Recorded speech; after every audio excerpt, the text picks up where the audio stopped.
Welcome back to अभ्यास school classes.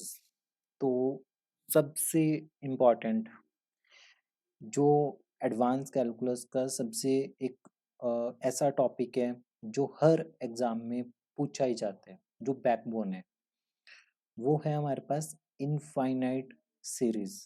Infinite series infinite series का मतलब क्या होता है? हमने सीक्वेंस वाला पूरा चैप्टर देख लिया। सीक्वेंस हमारे पास ए एन होता है। ए एन ये कोई सीक्वेंस है। जब हम इस सीक्वेंस की टर्म्स का सम लेना शुरू कर देंगे, जैसे A1 plus A2 plus A3 plus A4, in terms का हम सम लेना शुरू करेंगे, तो हमारे पास क्या बन रही है? एक इनफाइनाइट सीरीज बन गई। तो ये क्या बन गई हमारे पास?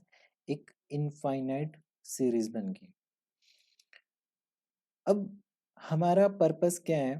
हमारा पर्पस एक ही है कि चेक करना चेक करना कि ये जो इनफाइनाइट सीरीज है, ये जो इनफाइनाइट सीरीज है, इसका बिहेवियर चेक करना। क्या चेक करना? इसका बिहेवियर। और हम इतना इंटरेस्टेड क्यों है इसका बिहेवियर चेक करने के लिए? क्योंकि इसकी एप्लीकेशंस बहुत जगह पे है।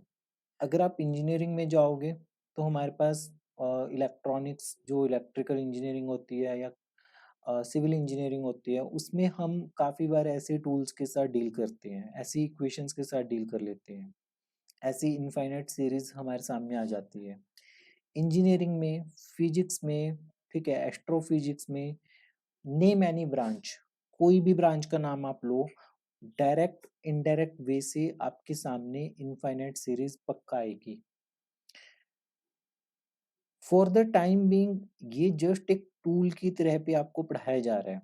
ये टूल है एक, क्योंकि ग्रेजुएशन में आपको छोटी छोटी टूल्स ही पढ़ाई जा रही है मैथ्स की, कि डिफरेंशियल इक्वेशन कैसे सॉल्व करनी है, सीक्वेंस का क्या मतलब है, लिमिट कैसे निकालती है। जब आप इंडस्ट्री में इन्वॉल्व होगे, जब आप किसी कॉरपोरेट में, किसी भी कंपनी में इन्वॉल्व होगे, तब वहाँ पे इनको रियलिटी में आप अप्लाई करना सीखोगे कि कैसे एक बड़ी प्रॉब्लम के छोटे छोटे हिस्सों में ये सारे टूल्स आपको काम करेंगी। ठीक है, तो हमारा पर्पस है कि इस इनफाइनाइट सीरीज का बिहेवियर चेक करना। तो पूरा चैप्टर सिर्फ इसी टॉपिक के ऊपर है। पूरे चैप्टर में आपके पास एक क्वेश्चन इस तरीके से दिया होगा, समीशन ए एन की फॉर्म में दिया होगा। हमें जस्ट चेक करना है कि ये सीरीज कन्वर्जेंट है या डाइवर्जेंट है। मैं बस एक स्टेटमेंट लिखी होगी, discuss the convergence of the following series. बस, discuss the convergence of the following series. अब कन्वर्ज करने का मतलब क्या है, मैं आपको वो बताता हूँ। What do you mean by when a series is convergent? देखो, अगर मैंने A1 plus A2 plus A3 plus up to सॉन लिया, ये क्या है? ये एक इनफाइनाइट सीरीज है। अगर इसका सम एक फाइनाइट नंबर आ गया, अगर इस कंप्लीट का सम एक फाइनाइट नंबर आ गया, उस केस में मैं क्या कहूंगा कि ये सीरीज अपने पास कन्वर्जेंट है। ये सीरीज क्या है? कन्वर्जेंट है। अगर सम अपने पास इनफाइनाइट आया, अगर सम क्या आया? इनफाइनाइट आया, तो ये सीरीज डाइवर्जेंट है। ठीक है। और अगर मान लो इसका सम हमारे पास मतलब इवन नंबर ऑफ टर्म्स ले लिया तो कुछ और आ रहा है, ऑड नंबर ऑफ टर्म्स कुछ और आ रहा है तो और ले लिया, तो उस केस में हम कहते हैं कि सीरीज ऑसिलेट कर रही है फाइनाइटली। ऑसिलेट कर रही है फाइनाइटली। एक केस होता है कि सीरीज ऑसिलेट कर रही है इनफाइनाइटली। ये दोनों चीजें आपको बहुत अच्छे से समझ आएंगी ज्योमेट्रिक सीरीज के एग्जांपल से। आप ज्योमेट्रिक सीरीज की वो वीडियो को कंप्लीट देखना, उसमें ये दोनों टॉपिक आपके कवर हो जाएंगे। अदरवाइज बहुत कम चांस है, हार्डली 1% चांस है कि बाकी पूरे चैप्टर में ये चीज आपके सामने आने वाली है, ऑसिलेट फाइनाइटली या इनफाइनाइटली। ये नहीं आएगी आपके सामने। आपके सामने मोस्टली कन्वर्जेंस या डाइवर्जेंस ही आएगी। तो कन्वर्जेंस का मतलब है कि अगर एक इनफाइनाइट सीरीज का सम हमारे पास एक फाइनाइट नंबर आ जाता है तो उसे हम कहते हैं कि सीरीज कन्वर्जेंट है। अगर इसका सम इनफाइनाइट है तो उसे हम बोलते हैं सीरीज डाइवर्जेंट है। अब हम डिस्कस करेंगे कि मैं कैसे इस चैप्टर को आपके साथ लेके चलूंगा, किस सीक्वेंस में आपको ये चैप्टर पढ़ना चाहिए, किस सीक्वेंस में आपको ये सीखना चाहिए ताकि आप मैक्सिमम यूटिलाइज कर सको। क्वेश्चन क्लियर हो गया आपको?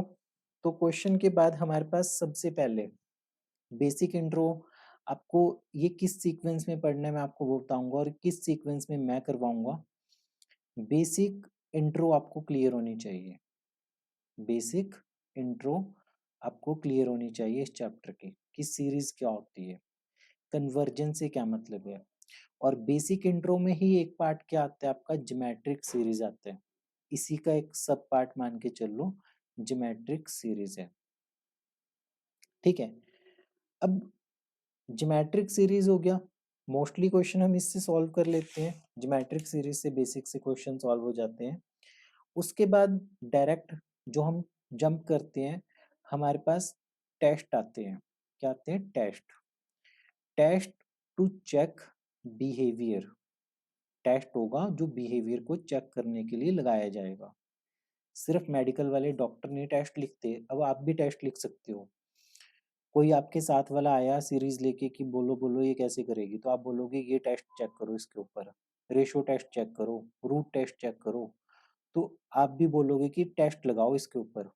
ठीक है, तो हमें पता चलेगा कि पॉजिटिव आया है नेगेटिव आया है, कन्वर्ज कर रहे हैं डाइवर्ज कर रहे हैं। अब टेस्ट में सबसे पहला टेस्ट कौन सा होगा अपने पास? सबसे पहले होगा कंपैरिजन टेस्ट और पी टेस्ट।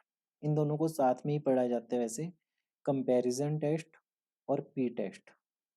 ठीक है, कंपैरिजन टेस्ट। दूसरा टेस्ट होगा पी टेस्ट।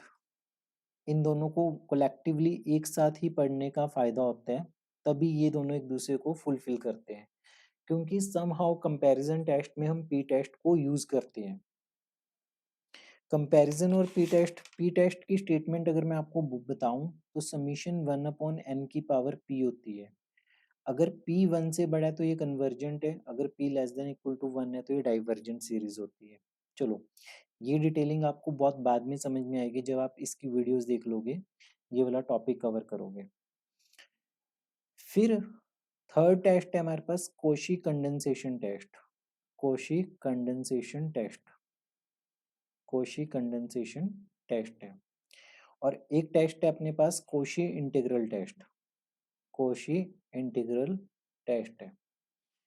ठीक है, तो ये दोनों भी आपको कम से कम टेस्ट के जो कंडीशंस है वो क्लियर होनी चाहिए। इनका एक एक दो दो क्वेश्चन ये बुक में भी। ठीक है, ये उतने इम्पोर्टेंट नहीं है, नॉट दैट इम्पोर्टेंट, पर कंडीशंस करने के बाद हमें बस इनको करना होगा एक बार के लिए। फिर उसके बाद अपने पास जो सबसे इम्पोर्टेंट टेस्ट है, फिफ्थ टेस्ट है रूट टेस्ट। कौन सा टेस्ट है? Root test. ये भी कोशी महाराज ने दिया था। ठीक है, उसके बाद अपने पास है रेशो टेस्ट। उसके बाद कौन सा टेस्ट है? रेशो टेस्ट है। अब रेशो टेस्ट ना, रेशो टेस्ट की कंडीशन ये होती है कि ये फेल हो जाते हैं। हम क्या करते हैं, limit n approaching to infinity दो कंसेक्यूटिव टर्म्स की रेशो लेते हैं, अगर वो l के इक्वल आ जाए तो। अगर l 1 से बड़ा है तो कन्वर्जेंट, सॉरी डाइवर्जेंट, अगर l 1 से छोटा है तो कन्वर्जेंट, अगर l इक्वल टू 1 है तो टेस्ट फेल हो गया। तो हम कुछ नहीं बता सकते कि ये जो अपने पास सीरीज दी होगी वो कन्वर्ज करेगी या डाइवर्ज करेगी। ठीक है, तो ये दोनों टेस्ट भी बड़े इंपॉर्टेंट है, ये वेरी वेरी वेरी इंपॉर्टेंट है, इनसे क्वेश्चन निकलता ही निकलता है एक। ठीक है, ये डी एलम्बर्ट का रेशो टेस्ट है, ये एलम्बर्ट जी महाराज ने दिया था, ALEMBERT, एलम्बर्ट्स रेशो टेस्ट। बच्चों को कंफ्यूजन ये होती है कि भी हमें कैसे पता चलेगा कौन सा टेस्ट कब लगाना है। मोस्टली अगर रूट टेस्ट की जब आप वीडियोस कवर करोगे, क्वेश्चंस कवर करोगे, तो मैं उनमें बताऊंगा आपको कि किस में क्या अप्लाई किया जा सकता है। अगर मैं अभी वो चीज़ बता भी नहीं पाऊंगा, क्योंकि जब तक आपने अलग अलग टाइप की सीरीज नहीं देखी होगी, तब तक आप उस चीज़ को विजुलाइज भी नहीं कर सकते। वो चीज़ जब आप चैप्टर को 40, 50, 60% करोगे, तो उसके बाद आप खुद ही चेक करना शुरू कर दोगे कि इसके ऊपर ये टेस्ट लगाएंगे। ठीक है। रेशो टेस्ट अगर फेल होता है तो उसके बाद क्या? रेशो टेस्ट के बाद हमारे पास आया रैबी। राबी बोल लो, रैबी बोल लो, कुछ भी बोल लो, कोई फर्क नहीं पड़ेगा। तो हमने लगाना है रैबी टेस्ट। होता ये है कि ये भी फेल होने की उम्मीद रहती है, इसकी भी फेल होने की कंडीशंस होती है। अगर ये भी फेल हो जाता है, तब हम किस पे जाएंगे? फिर डी मॉर्गन जी महाराज आए थे, डी मॉर्गन एंड बर्ट्रैंड। ये दो दोस्त थे, इन दोनों ने अपना एक टेस्ट निकाल दिया। ठीक है, De Morgan and Bertrand. Sequence यही फॉलो करेगा। रेशो फेल होगा तो रैबी लगाओगे, रैबी फेल होगा तो डी मॉर्गन लगाओगे। और ये भी फेल हो सकता है, ये भी फेल हो सकता है। अगर ये फेल हो गया, तो हम अपना सबसे प्यारा टेस्ट लगाएंगे, दैट इज गोस टेस्ट। इसमें फेल होने के आसार नहीं है, ये फेल नहीं होता, ये सबसे बेस्ट टेस्ट है। पर इसमें इसको एक लेवल के बाद ही आपको अप्लाई करना है। इसके सेलेक्टेड क्वेश्चन है 10-12, जितने भी क्वेश्चन होंगे वो सारे आपने करने हैं। गोस्प टेस्ट किसी भी पेपर का, यूनिवर्सिटी एग्जाम्स का, अगर कोई कॉम्पिटिटिव एग्जाम यूपीएससी का होता है, बीएससी एमएससी का एग्जाम, या एमएससी एंट्रेंस का एग्जाम, गोस्प टेस्ट से क्वेश्चन पक्का पूछा जाता है 100%। ठीक है। तो गॉस्प टेस्ट आपके पास आएगा, ये फेल नहीं होगा आपके पास, ये फेल नहीं होगा। फिर हमारे पास एक लॉगरिथमिक टेस्ट भी होता है। कौन सा टेस्ट होता है? Logarithmic test. ठीक है। Last but not the least हमारे पास क्या होती है? अगर एक ऑल्टरनेटिंग सीरीज दे रखी हो, क्या दे रखी हो? Alternating series. ऑल्टरनेटिंग सीरीज में क्या होता है कि अपने पास plus minus plus minus plus minus ऐसी सीरीज होती है। वन, जैसे A1 -A2 plus A3 -A4 plus A5 -A6, ऐसे करके। तो ऑल्टरनेटिंग सीरीज कब कन्वर्ज करती है? ये लेबनिट्ज टेस्ट लगाते हैं इसके ऊपर। इसके ऊपर क्या लगाते हैं? लेबनिट्ज टेस्ट लगाते हैं। ठीक है। तो इस टेस्ट की हेल्प से हम बताते हैं कि सीरीज हमारे पास कन्वर्ज करेगी या डाइवर्ज करेगी। That's enough. उसके बाद बस एक छोटा सा कंसेप्ट बचता है, absolute convergence and conditional convergence. Absolute and conditional convergence, conditional convergence. और एक टॉपिक होता है कि रीअरेंजमेंट ऑफ सीरीज। क्या होते हैं? रीअरेंजमेंट ऑफ सीरीज होते हैं। तो एक क्वेश्चन मैंने आपको पक्का बताया कि रूट रेशो से एक क्वेश्चन पक्का आएगा 100%। एक क्वेश्चन गॉस टेस्ट से पक्का आएगा। एक क्वेश्चन मार्क कर लो आप लेबनिट्ज टेस्ट से, ऑल्टरनेटिंग सीरीज से एक क्वेश्चन डेफिनेटली आएगा। ये ऐसे टेस्ट हैं जो पक्का आते ही आते हैं आपके पास। How will we cover? मैं हर टेस्ट को आपको इसी सीक्वेंस में पढ़ना है। इसके नोट्स बनाओ ध्यान से, जो मैंने अभी सारे टेस्ट लिखे हैं, इसे इसी सीक्वेंस में पढ़ना है। मैं हर टेस्ट की एक डिफरेंट प्लेलिस्ट बनाऊंगा, नो डाउट कि थोड़ी प्लेलिस्ट ज़्यादा बन जाएंगी कंप्लीट। उसके बाद उस कंप्लीट जितने भी क्वेश्चंस होंगे, जितना भी कॉन्सेप्ट होगा, वो सारा का सारा आपका उसमें मिलेगा। तो उस प्लेलिस्ट में सब कुछ कंप्लीट कवरेज होगी। उसमें पहले कॉन्सेप्ट होगा, कॉन्सेप्ट के बाद आपके पास उसके एक एक करके क्वेश्चंस होंगे, 1 2 3। मतलब वीडियो इतनी बड़ी नहीं होगी कि जिससे आपको मतलब थकान हो जाए। ठीक है, कि आप एग्जॉस्ट ही हो जाओ। तो कॉन्सेप्ट प्लस क्वेश्चन, फिर PYQs उसमें सॉल्व होंगे। मैं इंश्योर कर रहा हूँ कि अगर आप मतलब ऑफलाइन या ऑनलाइन क्लासेस जॉइन करते हो, तो आपके बहुत अच्छे मार्क्स आएँगे। ये कॉन्सेप्ट्स आपके पूरे क्लियर हो जाएँगे, ठीक है? कॉन्सेप्ट्स भी क्लियर हो जाएँगे और आप बहुत कैपेबल होगे कि आप कोई भी क्वेश्चन सॉल्व कर सको, ठीक है? एट लीस्ट प्रीवियस ईयर का, अपनी बुक का, ठीक है?